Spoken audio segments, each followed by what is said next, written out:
First thing we need to do is remove the DVD button to get it out of the way. Just need to pry it off of the small black post that holds it.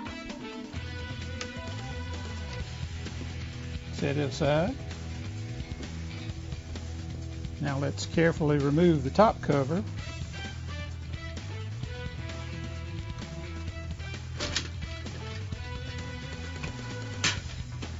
And set it aside.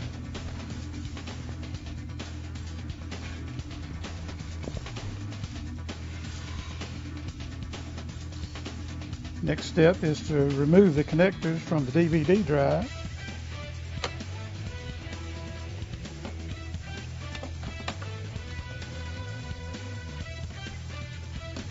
And lift the DVD drive out and set it aside.